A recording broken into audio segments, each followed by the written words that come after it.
है, बल्कि सभी धर्मों से संबंधित एक आध्यात्मिक विचारधारा है। इस निरंकारी मिशन में स्वयं अपने आप की पहचान कराई जाती है कि मैं कौन हूँ, कहाँ से आया हूँ और इस नश्वर शरीर को छोड़ने के बाद हमें कहाँ जाना है। और सत्संग जी, यही प्रश्न कभी मर्यादा पुरुषोत्तम श्री रामचंद्र जी ने अपने गुरु वशिष्ठ मुनि से किया था। दरवाजा खटखटाया, अंदर से वशिष्ठ मुनि की आवाज आती है, कौन? तो मर्यादा पुरुषोत्तम श्री रामचंद्र जी ने कहा, गुरुदेव मैं यही तो जानने आया हूं कि मैं कौन हूं। वशिष्ठ मुनि ने मुस्कुराते हुए फाटक खोला और बड़े प्यार से कहा, ओ राम, संसार का हर एक व्यक्ति, संसार का एक एक प्राणी दुनिया के बारे में जानना चाहता है, दुनिया के विषय वस्तुओं के बारे में जानना चाहता है। लेकिन हे राम, तुम एक बिरला प्राणी हो जो तुमने अपने आप को जानने की चेष्टा किया, अपने आप के बारे में जानने के लिए प्रश्न किया है। अभी तक तुम्हें सिर्फ लोग राम के नाम से जानते हैं, लेकिन जब तुम स्वयं अपने आप को जान जाओगे कि मैं कौन हूँ, कहाँ से आया हूँ, अब पुनः कहाँ जाना है, तो आने वाले समय में लोग तुम्हें भगवान के नाम से जानेंगे और भगवान के नाम से पूजेंगे। ये आज हमारे आंखों के सामने दिखाई दे रहा है। हम एक भगवान कृष्ण को जानते हैं, एक अल्लाह ईश्वर के नाम से जानते हैं, लेकिन ये निराकार पार ब्रह्म परमात्मा हर धर्म ग्रंथों में इसका वर्णन है, हर शास्त्रों में इसका वर्णन है कि इसी में से, क्योंकि कबीरदास जी ने कहा है कि राम कृष्ण से को बड़ो ओ न हो तो गुरु कीन, और तीन लोक के नायका गुरु आगे अधीन। तो आओ सत्संग जी, कहना क्या है, इस सदगुरु की बलिहारी है। क्योंकि संतों महापुरुषों की वो लाइन आती है कि कब गणिका ने योग किया, कब रविदास तपस्या, साक्षात वैकुंठ गए वो चमार वो वैश्या। दान पुण्य कब किया हिल्या, कब सेवरी यज्ञ रचाई, ओ भिलनी ओ ऋषि कलंकी मोक्ष अटल पद पाई। दान पुण्य कब किया हिल्या, कब सेवरी यज्ञ रचाई, ओ भिलनी ओ ऋषि कलंकी मोक्ष अटल पद पाई। तो आओ सत्संग जी, इन संतों महापुरुषों के नाम आते हैं कि कब इन्होंने माला फेरा, कब इन्होंने जाप किया। बाबा कबीरदास जी की वाणी ये भी आती है कि द्वारिका मथुरा जाओ, द्वारिका जाओ जाओ जगन्नाथ, असाध संग हरि भजन बिन कछु ना आवे हाथ। तो आओ सत्संग जी, हम विचार करें कि हम कितने भाग्यशाली हैं कि सदगुरु माता सुदीक्षा सविंदर हरदेव महाराज की रहमो करम से आज हमें साध संगत रूपी मां मिली हुई है। और इतना ही नहीं, आज जिस उपलक्ष्य में ये सुंदर नज़ारा हमें आपको देखने को मिल रहा है, और सत्संग जी, एक ही उद्देश्य है। कहा जाता है, संत महात्मा बताते हैं कि अगर कुल खानदान में एक संत जन्म ले लेता है तो वो 7 पीढ़ियां तर जाती हैं, मुक्त हो जाती हैं। यहाँ तक सुनाई देता, हमने सुना है संतों महापुरुषों के मुखार बिंद से कि अगर किसी संसारी इंसान का शव जल रहा है, अगर उसके धुआं को एक ब्रह्म ज्ञानी संत देख लेता है तो उसकी आत्मा भी मुक्त हो जाती है।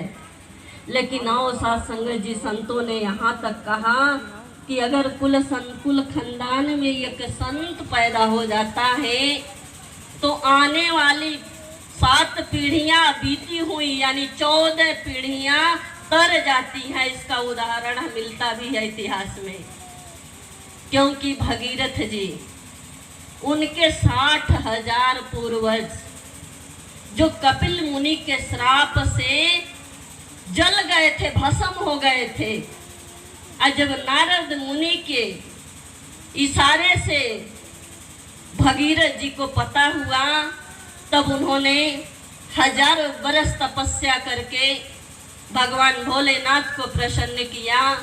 फिर भगवान भोलेनाथ जी की कृपा से, उनके आदेश से उन्होंने काफी तपस्या करने के बाद माँ गंगा को प्रसन्न किया और माँ गंगा को धरती पे लाने का प्रयास किया, और प्रयास हुआ भी। और माँ गंगा की कृपा से उनके 60,000 जो पूर्वजों की आत्माएं भटक रही थी, उनको तृप्ति मिली, उनको मुक्ति। वो भी तो एक भगत थे, एक संत थे। और सत्संग जी एक और उदाहरण आता है कि जो आज इस सत्य का पैगाम सदगुरु माता सुदीक्षा सविंदर हरदेव जी महाराज देश विदेश, गांव गली शहर नगर चल चल करके, हम पहले सुना करते थे कि प्यासा कुएं के पास जाता है, लेकिन आज साक्षात हम अपनी नजरों से देख लिए कि कुआं चल चल करके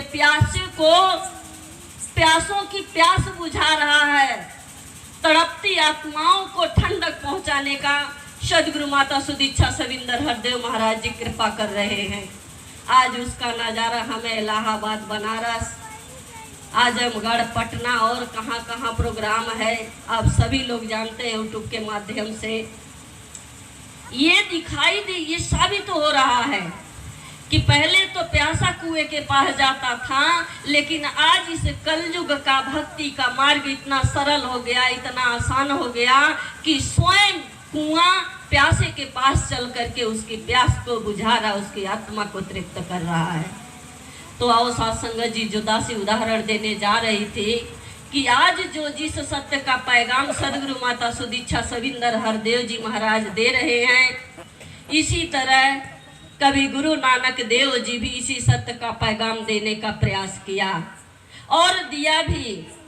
एक समय की बात थी, गुरु नानक देव जी सत्य का पैगाम देते देते चले जा रहे थे और जहां शाम होती थी वहीं अपना पड़ाव डाल देते थे शिष्यों के साथ। एक समय ऐसा आया कि गुरु नानक देव जी अकेले चले जा रहे थे और जब जा रहे थे तो अंधेरा होने को आया।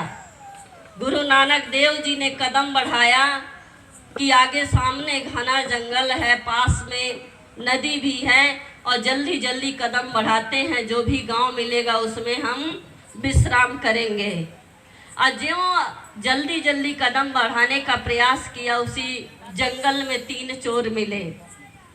3 चोरों ने गुरु नानक देव जी के रास्ते को रोक लिया, कहा जो भी तुम्हारे पास है वो मुझे दे दो।